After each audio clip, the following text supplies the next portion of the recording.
హృదయపూర్వకంగా వారికి, ఎందుకంటే నేను మా తల్లిని చూడలేదు. నాకు మా తల్లి అంటే ఎట్లుంటుందో తెలియదు. ఇక ఆమె తెలియదంటే సావిత్రిబాయి పూలే అయితే అసలే తెలియదు. వీరిద్దరూ తెలియరు.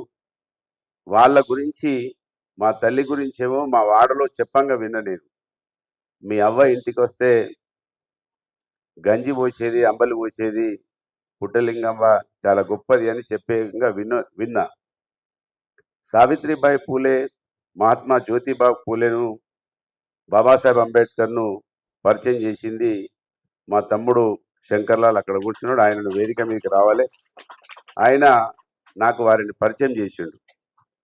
నిజంగా నాకు పరిచయం చేసిన తర్వాత ఇవాళ మా మంత్రిలో ఈ పూలే అంబేద్కర్ల గురించి చెప్తుంటే చాలామంది మాకు తెలియదంటే మాకు తెలియదు అంటే మంచి మంచి మేధావులుగా చెప్పుకోబడ్డటువంటి వాళ్ళకు కూడా తెలియకుండా ఇవాళ మా మంత్రి ప్రాంతంలో ఈ మహనీయులు ఉన్నారనే విషయాన్ని ఈ సందర్భంగా గుర్తు చేస్తూ, ఇవాళ వాళ్ళ గురించి ప్రతిరోజు నేను నా భార్య ఉదయమే యోగా చేస్తూ ఉంటాం. ఆ యోగా అప్పుడు ట్యాబ్లో వాళ్ళ జీవిత చరిత్ర వింటా ఉన్నాం. ఎందుకంటే ఎక్కువ చదవలేను నేను. చదివితే మెదడుకి ఎక్కదు, వింటే ఎక్కుతుంది నాకు. కనుక వింటా ఉన్నాం. వింటా ఉంటే ఇంకా ఎక్కువ తపన పెరుగుతూ ఉన్నది. ఇంకా రోజు రోజు ఏదో చేయాలని ఆలోచన కలుగుతూ ఉన్నది. మహాత్మా పూలే గురించి వింటుంటే ఏ జన్మలో చేసుకున్న పుణ్యమో వాళ్ళ గురించి వినే అవకాశం వస్తున్నదని నేను భావిస్తున్నా. కనుక ఇవాళ మేము నల్గొండకు పోయేటప్పుడు ఈ కార్యక్రమం రూపకల్పన చేసినాం. మేము అనౌన్స్ చేసినాక 3 రోజులు హాలిడేస్ వచ్చినాయి. చాలా భయమైంది నాకు. చాలా భయమే. బాల శ్రీనివాస్ మరి రాకపోతే ఎట్లా, పోస్ట్ పోన్ చేద్దామంటే లేదు లేదు లేదు వస్తారన్నా అని వారన్నారు. మొత్తం మీదనైతే ఎన్రోల్మెంట్ అయింది. మా అవ్వ పేరు మీద చాలా కార్యక్రమాలు మేము మా మంత్రిలో చేస్తాము. ఏ కార్యక్రమం కూడా ఇప్పటి వరకు ఫెయిల్ కాలేదు. చాలా అద్భుతంగా సాగుతూ ఉన్నాయి. దీన్ని కూడా నిజంగా 450 మంది వస్తే మా బాలలత మేడం కూడా చాలా ఆశ్చర్యపోయారు. వాళ్ళందరూ కూడా వచ్చిర్రు. ఈ కార్యక్రమాన్ని నిర్వహిస్తూ ఉన్నాం. మొత్తం మీద నా సారాంశం ఏంటంటే, ఖచ్చితంగా మాలిక్ గారు ఏదైతే చెప్పినరో వీళ్ళ చరిత్ర తెలుసుకోవాల్సిన అవసరం ఉన్నది. ఇవాళ పెద్దలు రిటైర్డ్ సంగిశెట్టి శ్రీనివాస్ గారు ఏదైతే చెప్పినరో ఇవాళ అక్షరాల మంత్రిలో జరుగుతూ ఉన్నది. నేనెందుకు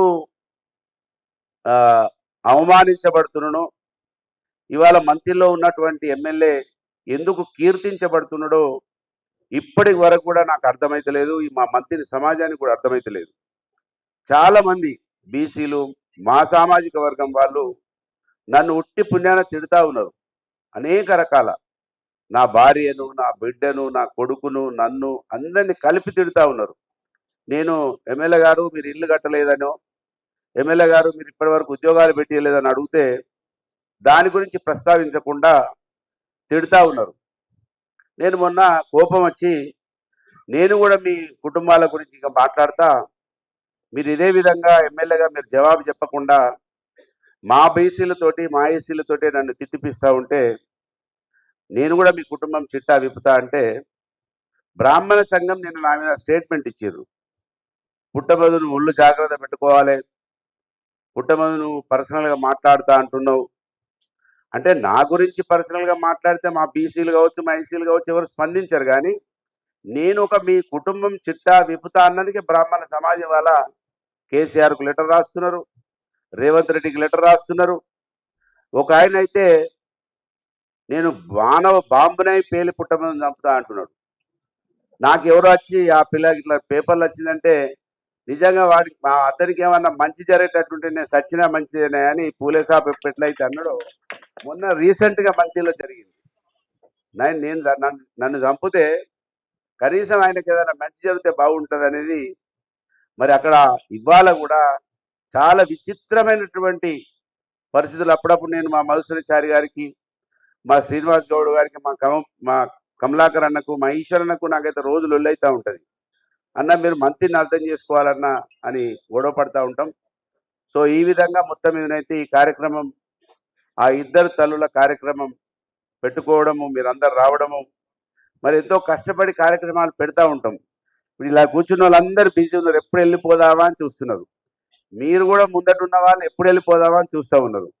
మేమేమో ఇంత పెద్ద ప్రోగ్రాం పెట్టినాం, మీరు కొంచెంసేపు కూర్చోవాలి, వీళ్ళు మనిషి ఒక నిమిషం మాట్లాడాలని మాకు ఉంటుంది కనుక దయచేసి వచ్చిన వాళ్ళు ఒక్కొక్క నిమిషం మాట్లాడి మా అవ్వలకు వాళ్ళ వాళ్ళ ఆత్మశాంతి చేకూరేటట్లుగా ఈ పిల్లలు మాలిక్ సార్ ఏదైతే మాలిక్ సార్ గారు మా వారు చెప్పారు, మా రమేష్ అన్న చెప్పారు, 1,00,000 మంది కాలేజీలలో చదివారు అనేది.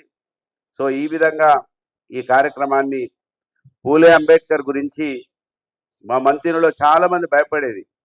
మహనీయుల జీవిత చరిత్ర గురించి మాట్లాడితే చాలా మంది భయపడేవాళ్ళు. నేను మహనీయుల జన్మస్థలాలు, కర్మస్థలాలు అందరూ కాశీ, తిరుపతి, ఇంకేదో దేవుళ్ళ దగ్గర తిరిగొస్తే, నేను మాత్రం జోడేఘాట్ కాడి నుంచి మొదలు పెడితే, మావు కాంచి మొదలు పెడితే, మా పండుగ సాయన్న దగ్గర దాకా పోయొచ్చిన నేను. సర్దార్ సర్వాయి పాపన్ దగ్గర పోయొచ్చిన, అందరి చాకల ఐలమ్మ దగ్గరికి పోయొచ్చిన, షేక్ బందగి దగ్గరికి పోయొచ్చిన, బీపీ మండల్ దగ్గరికి పోయొచ్చిన, అందరి జన్మస్థలాలు, కర్మస్థలాలు తిరిగొచ్చిన.